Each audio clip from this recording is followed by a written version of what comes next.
Let me get right into it, because I know that news has been percolating over the last few days. Yeah. Yo, what's going on, y'all? How y'all doing?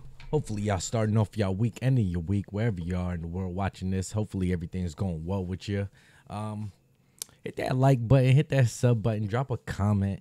You know what I'm saying? Because not many of your favorite YouTubers is doing what I do over here, where all of it's one take. You feel me? Check it out. You ain't seeing no cuts. You know what I'm saying? I'm trying my best to fill out all I can in between. Anyway, I'm not going to hold y'all too much longer because this one has a lot of good stuff in it, and I want to get to it. Larry Elder recently was on the Breakfast Club. Breakfast Club hip-hop radio group out there in New York. I believe it's on Power 105.1. I grew up listening to these guys, Charlemagne, DJ Envy. As I get older, I see that a lot of what they're saying and talking is just crap. When you get a chance after this video, go check out my Vivek Ramaswamy when he was on the Breakfast Club as well. Anyway, without more being said, this was about Larry Elder going on the show. Again, another Republican. He should know at least what he's getting into. Larry Elder is, of course, a brother from California, so I'm sure he knows exactly where he's going. He knows that this is in friendly territory.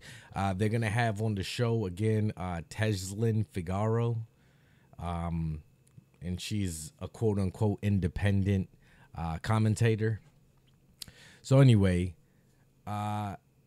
Larry Elder is going to go on this, handle himself beautifully. I mean, he makes a lot of great points. I've done a little bit of research on Larry Elder and what he's done. I've seen him run for in the last, when he ran for governor.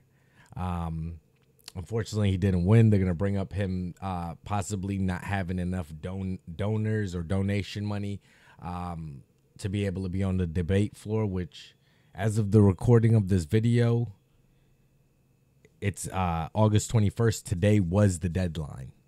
Okay, I don't know what time the deadline is, but today was the deadline. But anyway, let's get into the video. Again, this is the interview on the Breakfast Club. Don't hit me for copyrights, Breakfast Club. I'm promoting your shit. All this shit is fair use. Y'all, I'm gonna break it up and chop it up. Chill out. I may not agree with y'all, but shit, freedom of speech, right? Let's get into it. And the answer is, I bring a lot of issues to the table that I feel our side is not talking enough about, if at all. For example, the #1 social problem in America, by far, is the epidemic not of COVID, but of fatherlessness. Yep, I'll agree with that. 70% of black kids today enter the world without a father in the home, married to the mother, up from 25% back in 1965. Now 25% of white kids enter the world today without a father in the home, married to the mother. And the stats are clear. Even Barack Obama once cited them. If you're raised without a dad, you're 5 times more likely to be poor and commit crime, 9 times more likely to drop out of school, and 20 times more likely to end up in jail. What's happened? And those are all facts. Those are all facts. And the numbers for drug use and offing yourself and all of those type of things, they also go up tremendously. Being a violent person or violent criminal, those numbers also go up, you know. So it's very important for fathers to be fathers to their children. And you know what I'm saying, if you're not doing what you're supposed to be doing, man, you really a piece of shit. Don't even come to my page. Get the fuck off now. If you're doing what you're supposed to be doing, come through, kick it, chill, man. But take care of your kids, man. They ain't asked to be here. They ain't asked to be your kids, but do what you gotta do. In the mid-'60s, with I think the best of intentions, a Democrat named Lyndon Johnson launched what he called the War on Poverty. Yep. So fatherlessness, I got a couple points I want to get to. That being the #1 epidemic in America versus racism right now. You know, like, we have a lot of crime going on. We got a lot of stuff going on. And a lot of it, in my opinion, could be fixed if we bring back the values of the nuclear family. But we've lost that a long time ago, and it's gonna take men being men, yo. But into 2023, In America, 60% of the shootings, the robberies, and the homicides are committed by black people, often against other black people. Of the homicides in this country, half of them are black victims, almost all killed by other blacks. And the thing is, yo, we got to hear it. And that's what he said in part of the interview. Yo, we going to have to hear it. Like, people going to be like, oh, this and that. But he's still saying statistics. Men lie, women lie, numbers don't. Like, he's still saying facts. You know what I'm saying? And it's going to hurt, but that's the way that you accomplish some sort of change. If we just keep on sweeping under the rug, not addressing it, keep on blaming the white man, nothing's going to get changed. Nothing's gonna get fixed. Anyway. How do you explain that if it isn't for the absence of fathers? Are you prepared to say black people are just genetically inclined to commit more crime? I doubt it. And the go-to reaction often is poverty and systemic racism. Here's the problem. The problem is, in my opinion, the country, you could say systemic racism in like the 40s, the 60s, the 70s, when things weren't quote unquote equal. But now what can't you do? And everybody always goes to, oh, well, you know, you can't get loans and this and that. And that's true. I'm not going to say that. But why aren't a lot of loans coming through and being approved of? Nobody's going and looking at it. Nobody wants to acknowledge the truth and the facts. Everybody just wants to point the finger at things. Nobody wants to actually get down to the root of what the problems are. You know, and until we do that, we're not going to have no change. And we're not going to have any change in the black community. We're not going to have any change in this country. And, you know, that's sad. But, you know, you got to be able to address the problems. When you have your child, do you just tell them everything is all good all the time, or do you tell them when there's an issue as well? You know what I'm saying? Do you always tell them that that everything outside is all rainbow? Well, let me not say. Are you going to tell them the outside is always going to be sunny and sunshine and it's never going to rain? Or are you going to tell them some days you're going to have to be prepared for rain and snow and, you know, make sure you got your raincoat and boots and your provisions and all that? You know what I'm saying? You understand the analogy I made? 1940, when there was blatant racism. This is before Brown versus Board of Education, before the Civil Rights Act of 64. KKK was still alive and well. 87% of blacks all killed by other blacks. How do you explain that if it isn't for the absence of fathers? Are you prepared to say black people are just genetically inclined to commit more crime? I doubt it. And the go-to reaction often is poverty and systemic racism. Here's the problem. 1940, when there was blatant racism. This is before Brown versus Board of Education, before the Civil Rights Act of 64. KKK was still alive and well. Before all of this, 87% of blacks lived under the poverty line. Now it's about 14%. So from 87 to 14%. So we were more in poverty at that time because we didn't have opportunities and stuff like that. Everything was racist. The system was racist at that point. 87% were below the poverty line, still keeping their family values, still keeping their conservative values, still keeping community values. You know, now we're 14% in poverty. So that number has flipped and we are more broken now than ever before. You can't blame it on poverty. You can't blame it on racism. It is the breakdown of the nuclear intact family, and neither side is talking about it. Yep. The left doesn't talk about it because they caused it with the welfare state, and our side does not talk about it because if you're white, you'll be accused of dissing single moms who are heroically raising these kids, or you'll be accused of being a racist, or if you're black, you'll be accused, as I was by the LA Times, of being the black face of white supremacy. Yep.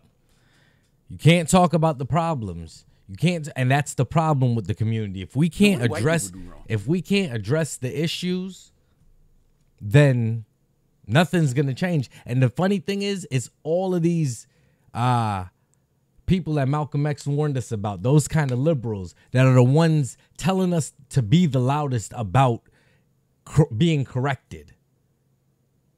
You feel me?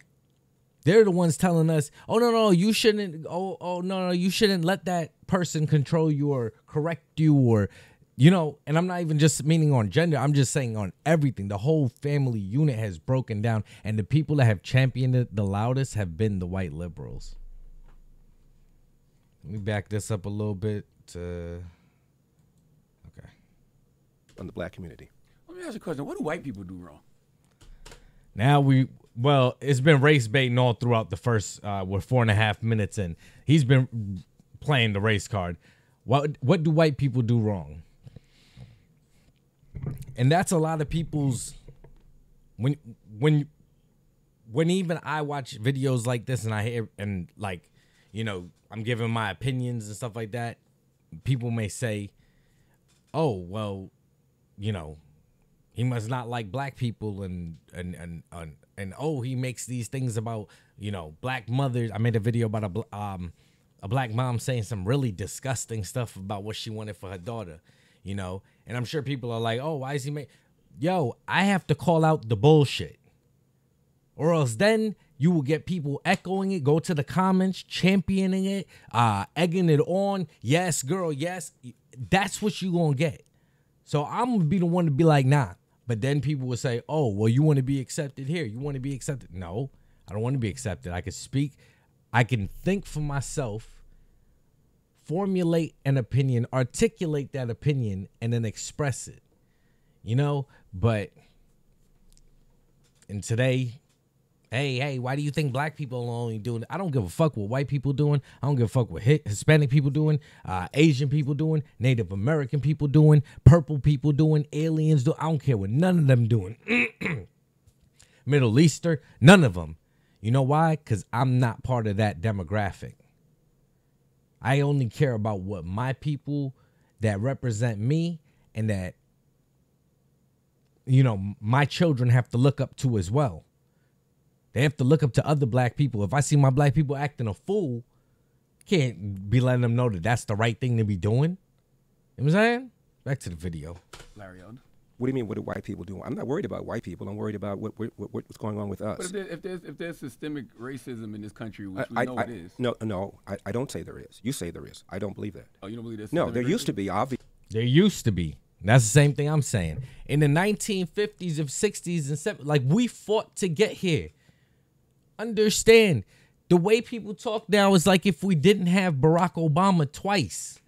At the very least, what Barack Obama showed myself along with every other black person alive and every other black person to come is that we can be president. We can run the greatest nation on the planet. You understand what I'm saying? In order to believe it, you got to see it sometimes. And after him, that's one positive that came from Barack Obama, in my opinion. Now I had the chance to see a black president in the United States of America. And my children will get to see the face of Barack Obama as the black president of the United States of America. Hopefully there are more to come. You know, I think Donald Trump was the was the next black president of the United States of America. If you want to say something, I even say he was the first one. But back to the video. Obviously, tell me what you think the number one systemic example of systemic racism is in America. Oh man, there's so many. Just give me the most important one you think. At the top of my mind, I'll probably say maybe mass incarceration. Maybe. Really? During the Great Depression. Yeah, Envy. Yo, Envy, Charlamagne and Envy, I mean, for what they do in terms of the music and trying to have a conversation, yeah, but, you know, I could appreciate them for having the conversation. A lot of people wouldn't. But I don't think that this is like really, you know, what they are really versed in to be going up against heavy hitters like even Vivek Ramaswamy and now Larry Elder, man. Shout out to him. When 50% of black adults were unemployed, you didn't have this kind of mass incarceration. It's the breakdown of the family. Period. It's the breakdown of the family. Kids don't have fathers in the homes. They gonna go and do crap. You know what I'm saying? After a certain age. Everything is black. After a certain age, you know, mom can't control some of these boys. It just is what it is. Look up the numbers. Single dad homes are right on par with two parent homes, whereas single mother homes are at the far bottom. It's not even close. The gap is so wide. Like, it's not even, the numbers are there, man. Y'all don't got to take my word for it, yo. If you want, go look up the numbers. I don't want this video to get too long. But damn, we already pushing 15 minutes. This was a long interview. It was like an hour and some change. And, yeah. You know, but I just feel like everything is black with you. Black is wrong. Black people do this and black people do that. And when I asked you what white people do wrong, you said you're not worried about white people. He not worried about white people. Yo. Hey, who man's is this?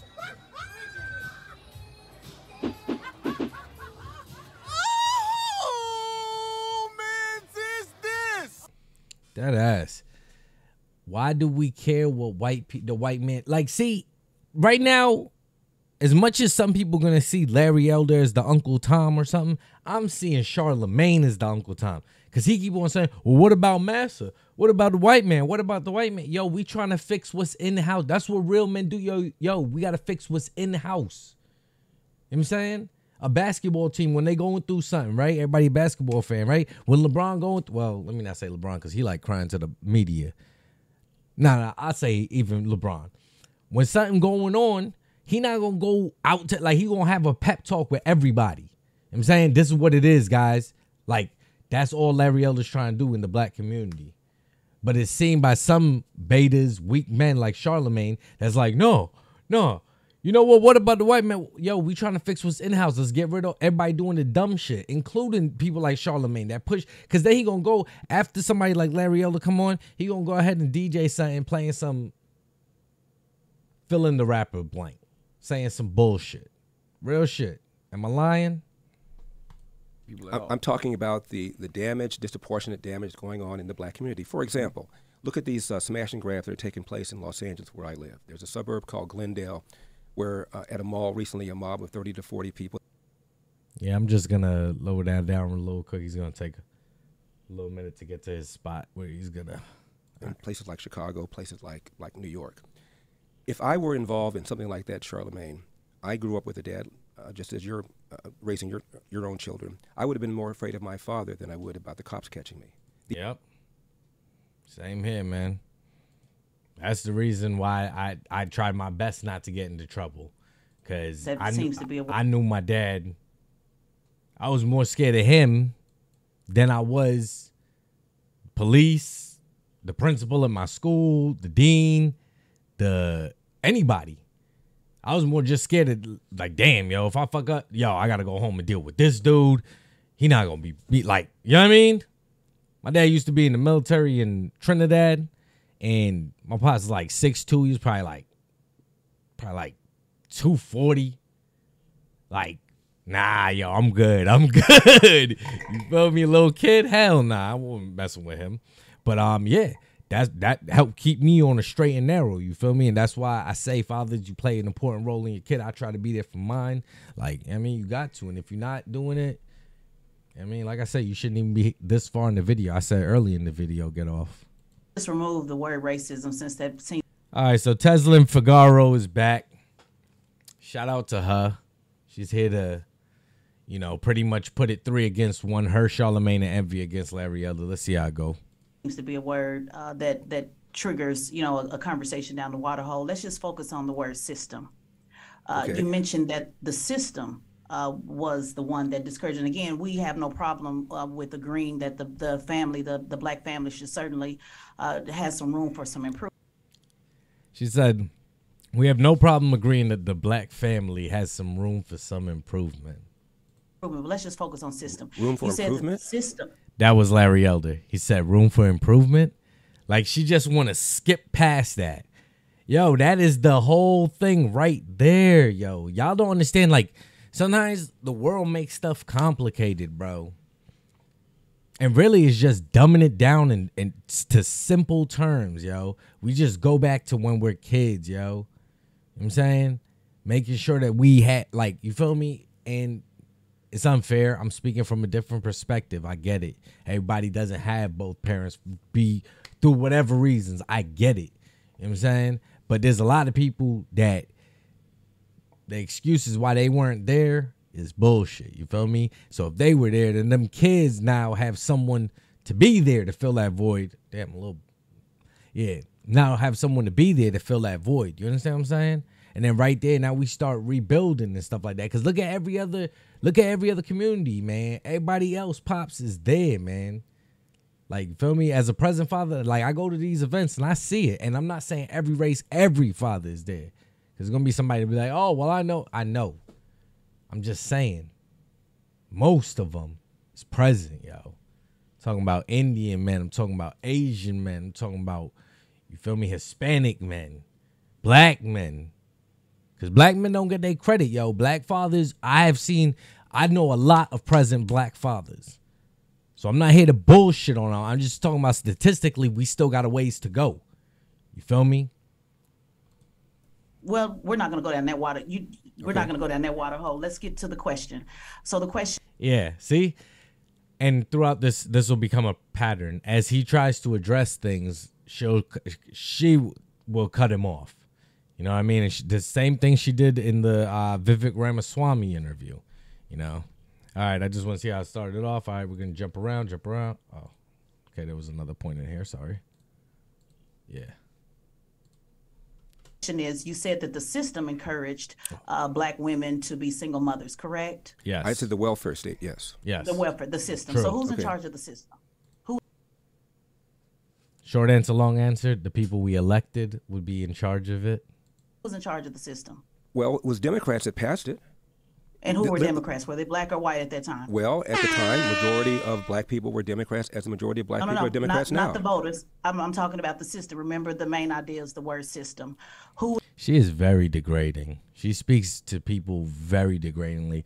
You know, like, I didn't know what position she was in the military. Like, if she was like a top sergeant of the reserves or something like that.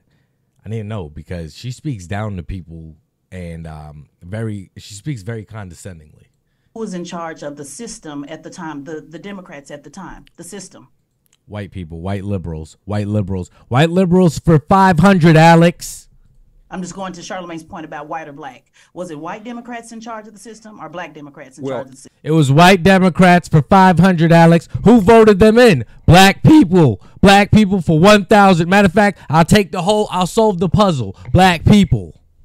Well, if you're prepared to say that Lyndon Johnson did this viciously with an intent to destroy the black family, I disagree. Yes, he did it with the best of intentions. No. I didn't ask you that. That's one thing I disagree with Larry Elder on. He doesn't view Lyndon Baines Johnson as bad. I view Lyndon Baines Johnson as a key cornerstone in the breakdown of the black nuclear family. You know, he did say, I'm going to have niggas calling each other niggas or something like that. And then he said, I'm going to have all of them on the plantation again through the welfare state. He said these things. So Lyndon Baines Johnson, I think, is at one of the cornerstone pillars of the breakdown of the black nuclear family. Let's hear what Larry got to say. Shout out Larry Elder again. And if you look at the New York Times, which is left wing, the Washington Post, which is left wing, they cheered all of this. Right, and what I'm asking was it white people, so I'm going to ask again in case my mic's not coming through clearly. Yo, she is very, very disrespectful. Let me ask again in case my mic isn't coming through clearly. Come on, man. Was it white people in charge of the system or black people in charge of that system that helped break down the black family? It's a simple yes, just a simple question, white or black? Well, right. You didn't have to go on welfare unless you voluntarily chose. That also. You feel me? If even whoever was in charge, you didn't have to go on it. I know a lot of black people came to this country. Like I said, I'm a first generation immigrant. They came to this country and they did not have to go on the welfare state, did not have to go on the government assistance state, and were able to, rise up, go to school, put themselves through school, put their children through school, go on to buy a house, do whatever you got to do.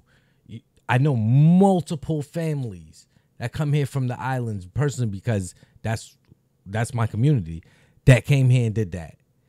You feel me? So why not? Supposed to go on welfare. Why not? But then You come here, but then you want to be here, you want to be lazy, you want to take handouts, and then you're mad when you're treated in a certain way. You know what I'm saying? You get mad because, and this white liberals, that's who we're eventually going to get down to. They want to go around the bush, but that's what you're going to get. I don't know. I don't want anybody in control of me. That's why I don't go to the government for help on anything. I don't want them to tell me what I can and can't have, what I can and can't do, when I can do this, but I can't do that. Fuck that. Government should have this much role in my life. Was it white people? So I'm going to ask again in case my mic's not coming through clearly. Disrespectful. Was it white people in charge of the system or black people in charge of that system that helped break down the black family? It's a simple white people. Just a simple question. White or black? Black people put them there. You didn't have to go on welfare unless you voluntarily chose. White people, but black people put them there. Come on, Larry Elder, say that, my man. White people that black people put in power, which they're continuing to put in power, i.e. Joe Biden. Feel me? All these places with all these white liberal politicians that give you nothing. And the black liberal politicians that give you nothing. Nothing. Chose to go on welfare. The inducement was put there by Democrats, by the left. Correct. Okay. Democrats. The white Democrats you still voting for. The white Democrats you're sitting up here and defending versus... And Joe Biden versus a black Republican. You ain't see that? You ain't peeped that? Well, most black people were Democrats, and they voted for these white people. Not too. voters. I said who's in charge of the system. Well, who put them in charge? Was Lyndon Johnson white or black? Who put them in charge? Maybe that'll help you. Fine. Lyndon Johnson was white. Thank you. Okay. But if your argument is that the reason he did it is because of racism, then I disagree. He did it because of... That's not my argument. I just asked you a simple question. Was he white or black? Charlamagne? Was he white or black? What does that mean? He's a white liberal and you're still a white Democrat, right? Yeah. And you're still voting in white Democrats. What the fuck is Joe Biden, bro? What the fuck is Bernie Sanders? What the who was Elizabeth Warren? Who is the one Maura Healey in Massachusetts? All of these are white liberals, white Democrats. The same people you're sitting here and complaining about, Miss Tesla Figueroa. Anyway, man, before this gets too long, I'm going to leave it at that. I might do a part 2 to this. If y'all stuck around this long, I appreciate you. Please hit that like, drop a comment. Hit the sub button, yo. Let's take this. You feel me? I might do a part 2 because this interview was pretty good and it went pretty long. But anyway, y'all tell me what y'all think about it. What y'all think about Larry Elder? What do y'all think about what he made about the points about fatherlessness, systemic racism, the black community? What else did I touch on in this video? Or anything else? I mean, as for me, I agree with Larry Elder on a lot of things. I'm not going to say everything. A lot of the points he made, I do think we need to focus. In order to get the black community to where a lot of us want to see it, we're going to have to, one, get rid of the bad people, bad eggs, whatever you want to say it. And we're going to have to call it out, and we're going to have to push excellence. And that's how you get us to all just change our way of thinking, yo, because, you know, I mean, unless, or you think, hey, black America, we good at where we at. You feel me? I mean, we got gains to make, but we got gains, you feel me? We got more people to scam. We got, you feel me? We got to continue being the punching bag of every other race when it comes to, you know, races that just ain't doing nothing. You want to continue to be at the bottom statistically at all of the good categories, whether it be home ownership, employment, low on the government assistance, high in business ownership with high profit margins, something like that. Anyway, y'all let me know what y'all think in the comments. Until next one, y'all be safe, stay blessed, amazing, hydrated, all that good stuff, and I'm out.